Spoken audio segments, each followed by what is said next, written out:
Justice പാർഡിവാലയുടെ വിധി അവസാനിക്കുന്നത് doctor B R അംബേദ്കറെ coat ചെയ്തുകൊണ്ടാണ്. അംബേദ്കർ പറഞ്ഞിട്ടുണ്ട്, നമ്മുടെ ഭരണഘടന എത്ര നല്ല ഭരണഘടനയാണെങ്കിലും അത് നടപ്പാക്കാൻ നിയോഗിക്കപ്പെടുന്ന ആളുകൾ മോശമാണെങ്കിൽ അതുകൊണ്ടൊരു കാര്യവുമില്ല, മോശമായി പോകുമെന്ന്.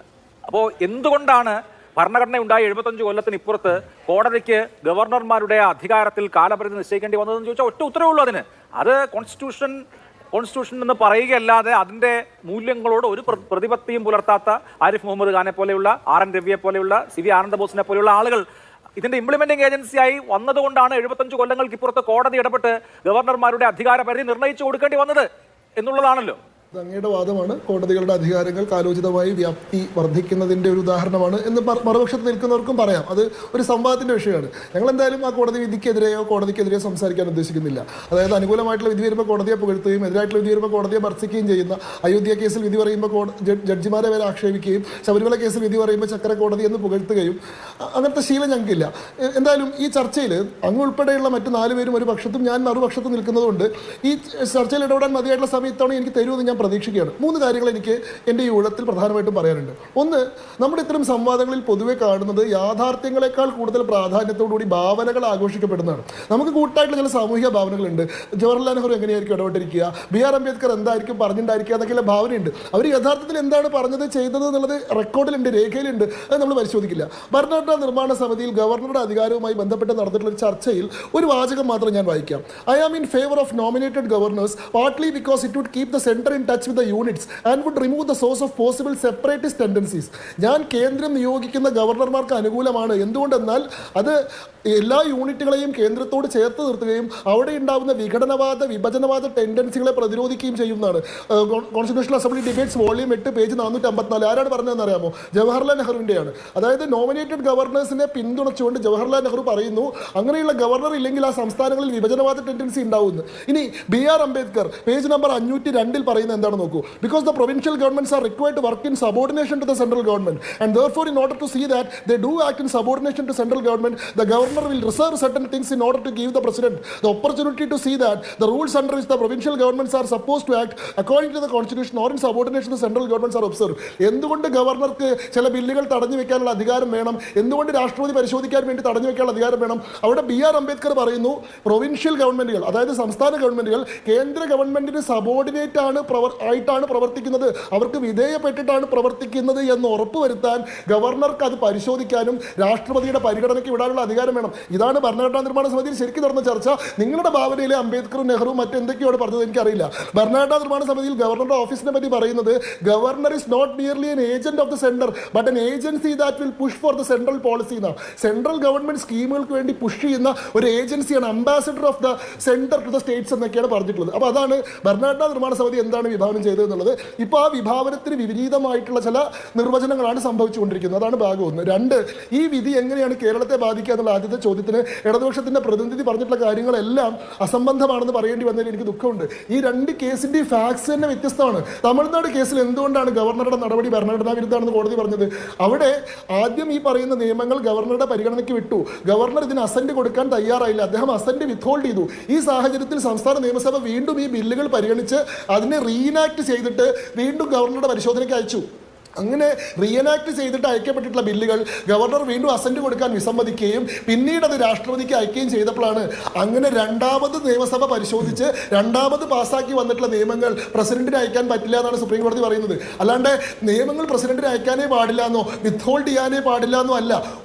നിങ്ങൾ പ്രസിഡന്റിന് വേണ്ടി റിസർവ് ചെയ്യുകയാണെങ്കിൽ ആദ്യത്തെ ഊഴത്തിൽ തന്നെ അത് ചെയ്യണമായിരുന്നു. ആ ഊഴത്തിൽ നിങ്ങളത് ചെയ്യാതെ സംസ്ഥാന നിയമസഭ റീകൺസിഡർ ചെയ്ത് രണ്ടാമത് വന്നതിന് ശേഷം അങ്ങനെ ചെയ്യാൻ പറ്റില്ല എന്നുള്ളതാണ്. കേരളത്തിന്റെ കേസിന്റെ ഫാക്ട്സ് ഇതുമായിട്ട് യാതൊരു ബന്ധവുമില്ല. കാരണം എന്താ, ഇവിടെ ഗവർണർ ബിൽസ് റിട്ടേൺ ചെയ്തിട്ടില്ല, സംസ്ഥാന നിയമസഭ ഇത് രണ്ടാമത് പരിശോധിക്കുകയോ രണ്ടാമത് റീആനാക്ട് ചെയ്യുകയോ ചെയ്തിട്ടില്ല.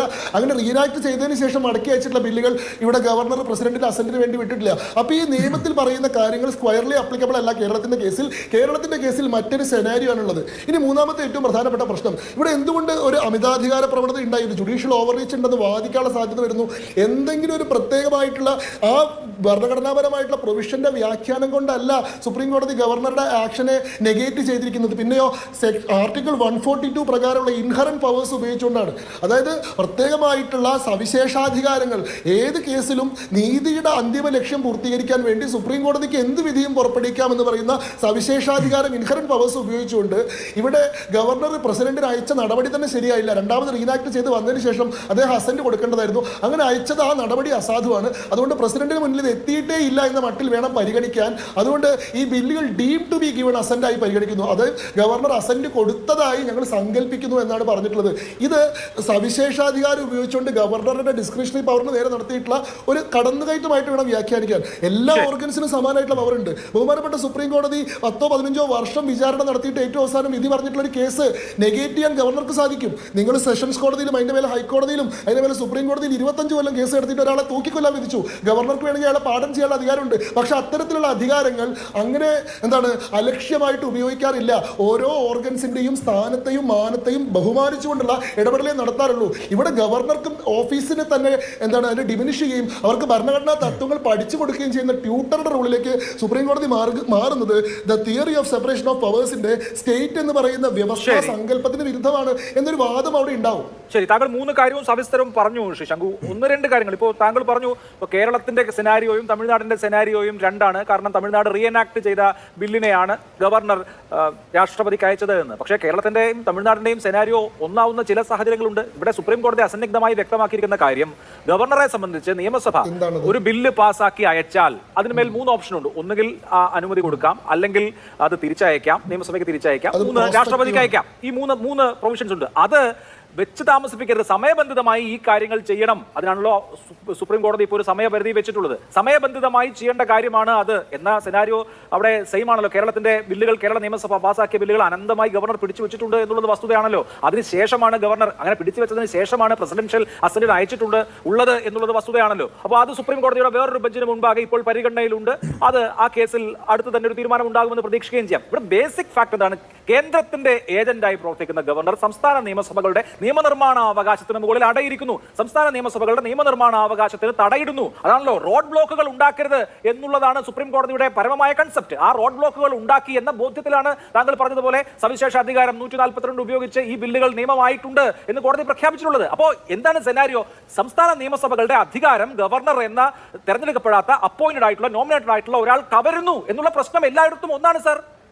തിരഞ്ഞെടുക്കപ്പെടാത്ത ആളെന്ന് പറയുമ്പോൾ തിരഞ്ഞെടുക്കപ്പെട്ടിട്ടുള്ള കേന്ദ്ര സർക്കാർ അപ്പോയിന്റ് ചെയ്യുന്ന ആളാണ് ഗവർണർ എന്ന് പറയുന്നത്. ബഹുമാനപ്പെട്ട സുപ്രീം കോടതിയിലെ ജഡ്ജിമാരാണ് തിരഞ്ഞെടുക്കപ്പെടാത്ത ആളുകൾ. ജനാധിപത്യം എന്ന് പറയുന്നത് ജനങ്ങളുടെ ആധിപത്യമാണെങ്കിൽ അത് സുപ്രീം കോടതിയുടെ ഭരണവുമല്ല എന്ന് അങ്ങ് മനസ്സിലാക്കുമല്ലോ. ഗവർണറും ആയിക്കോട്ടെ സുപ്രീം കോടതി ആയിക്കോട്ടെ രണ്ടും തിരഞ്ഞെടുക്കപ്പെടുന്നതല്ല. തിരഞ്ഞെടുക്കപ്പെടുന്നത് കേന്ദ്ര പാർലമെന്റും സംസ്ഥാന നിയമസഭകളുമാണ്. ശരി, അങ്ങനെ ചോദ്യത്തിലേക്ക് വരികയാണെങ്കിൽ ഇവിടെ ഈ സെനാരിയോ വ്യത്യസ്തമാണെന്ന് പറയാനുള്ള കാരണം എന്താണെന്ന് വെച്ചാൽ ഈ പറഞ്ഞ ടൈം ലിമിറ്റ് വെച്ചിരിക്കുന്നത് റെട്രോസ്പെക്റ്റീവ് ആയിട്ടല്ല, പ്രോസ്പെക്റ്റീവ് ആയിട്ടാണ്.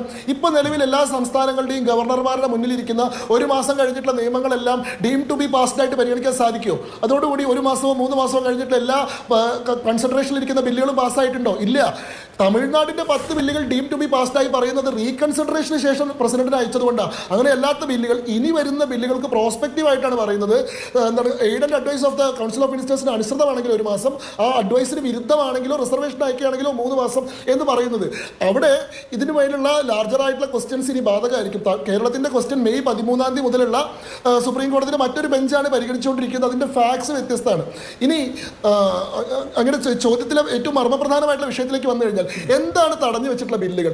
അതാണല്ലോ ഇവിടുത്തെ ക്വസ്റ്റ്യൻ. അതായത് ബഹുമാനപ്പെട്ട സുപ്രീം കോടതി VC നിയമനവുമായി ബന്ധപ്പെട്ട് UGC ചട്ടങ്ങൾക്ക് വിരുദ്ധമാണ് സംസ്ഥാനത്തിന്റെ നടപടി എന്ന് പറഞ്ഞിട്ടുള്ള കാര്യത്തിൽ ആ സുപ്രീം കോടതി വിധിയെ ഡിഫീറ്റ് ചെയ്യാനും അതിനനുസരിച്ച് ഗവർണർ നടത്തിയിട്ടുള്ള നടപടികളെ റദ്ദ് ചെയ്യാനും വേണ്ടി സർവകലാശാല നിയമങ്ങളെ തന്നെ അട്ടിമറിച്ചുകൊണ്ട് ഉണ്ടാക്കിയിട്ടുള്ള ബില്ലുകളാണ് ഗവർണർ തടഞ്ഞു വെച്ചിട്ടുള്ളത്. നേരത്തെ പറയുന്നത് കേട്ടു, കേന്ദ്ര സർക്കാർ നിയമങ്ങൾക്ക് വിരുദ്ധമായിട്ടുള്ള അല്ലെങ്കിൽ കേന്ദ്ര പോളിസിക്ക് വിരുദ്ധമായിട്ടുള്ള ഒരു നിയമങ്ങൾ ഇവിടെ സംസ്ഥാനം പാസ്സാക്കിയിട്ടുള്ളത്. സംസ്ഥാനം പാസ്സാക്കിയിട്ടുള്ളത് എന്ത് നിയമങ്ങളാണ്? സുപ്രീം കോടതി വിധിയെയും ആ വിധിയുടെ അടിസ്ഥാനത്തിൽ ഗവർണർ നടത്തിയിട്ടുള്ള ന്യായമായിട്ടുള്ള ഇടപെടലിനെയും റദ്ദ് ചെയ്യാൻ ഉദ്ദേശിച്ചുകൊണ്ടുള്ള ദുരുപദിഷ്ഠിതമായിട്ടുള്ള സർവകലാശാല നിയമങ്ങളാണ് നിർമ്മിച്ചിട്ടുള്ളത്. ആ നിയമങ്ങൾ തീർച്ചയായിട്ടും കേന്ദ്രത്തിന്റെ കൺസിഡറേഷന് കിട്ടേണ്ടതുണ്ട്, രാഷ്ട്രപതിയുടെ പരിഗണനയ്ക്ക് കിട്ടേണ്ടതുണ്ട്, നിശ്ചയിക്കാൻ ഗവർണർക്ക്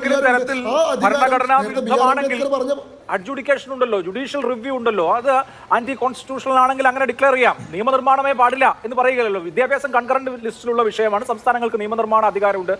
നിയമം ഭരണഘടനാ വിരുദ്ധമാണെങ്കിൽ അതിന് ജുഡീഷ്യൽ റിവ്യൂവിലൂടെ ആ നിയമം അസാധുവാക്കാം. പക്ഷെ നിങ്ങൾ നിയമമേ നിർമ്മിക്കാൻ പാടില്ല എന്ന് പറയുന്നത് രണ്ടാണ്. ജുഡീഷ്യൽ റിവ്യൂക്ക് ടൈം ലിമിറ്റ് ഉണ്ടോ? ഒരു നിയമം ഭരണഘടനാ വിരുദ്ധമാണെന്ന് വിചാരിക്കട്ടെ, അതിന്റെ മുകളിൽ ജുഡീഷ്യൽ റിവ്യൂ കൊടുത്താൽ ഒരു മാസത്തിനുള്ളിൽ അത് അസാധുവാക്കി തരുന്ന വല്ല ഉറപ്പുണ്ടോ? അത് നിയമം അസാധുവായി കിട്ടാൻ 5-6 കൊല്ലം ആ അസാധുവായിട്ടുള്ള നിയമം സഹിക്കേണ്ട. അപ്പൊ ടൈം ലിമിറ്റ് എന്ന് പറയുന്നത് ഗവർണറുടെ തീരുമാനത്തിന് മേലെ മാത്രം വെക്കുന്നത്. നോക്കൂ, അതാ ഞാൻ പറയുന്നത്, ഇവിടെ ഭരണഘടനാപരമായിട്ടൊരു പ്രൊവിഷൻ ഉണ്ട്. അതിൽ ഓരോ ഓർഗൻസും ഏത് നിലയിലാണ് പ്രവർത്തിക്കേണ്ടതെന്ന് വിഭാവനം ചെയ്തിട്ടുണ്ട്. ജുഡീഷ്യൽ റിവ്യൂവിന്റെ അധികാരം സുപ്രീം കോടതി സ്വമേധയെ ഏറ്റെടുത്തിട്ടാണ്, അങ്ങ് മനസ്സിലാക്കണം. അതല്ലാതെ എന്താണ് ഒരു നിയമം നിർമ്മിച്ച് 9th ഷെഡ്യൂളിൽ ഉൾപ്പെടുത്തി കഴിഞ്ഞാൽ അതിന് ജുഡീഷ്യൽ റിവ്യൂവിന്റെ അധികാരം ഭരണഘടനയുടെ ഒറിജിനൽ പൊസിഷൻ പ്രകാരം ഉണ്ടായിരുന്നില്ല. പിന്നീട് സുപ്രീം കോടതി മറ്റ് വിധികളിലൂടെ 9th ഷെഡ്യൂളിൽ ഉൾപ്പെടുത്തിയാലും ജുഡീഷ്യൽ റിവ്യൂ നടത്താനുള്ള അധികാരം ഞങ്ങൾക്ക് ഉണ്ടെന്ന് പറയുന്നത്. ഇന്നത്തെ വിധിയിൽ പറയുന്നത് ആർട്ടിക്കിൾ 200 പ്രകാരം ഗവർണർ സമയബന്ധിതമായിട്ട് ഇടപെട്ടില്ലെങ്കിൽ അപ്പോൾ ജുഡീഷ്യൽ റിവ്യൂ നടത്താനുള്ള അധികാരം ഞങ്ങൾക്ക് ഉണ്ടെന്ന് പറയുന്നു. അങ്ങനെ ഒരു അധികാരം ഭരണഘടനാ പ്രകാരം ഉണ്ടായിരുന്നതല്ല. ശരി.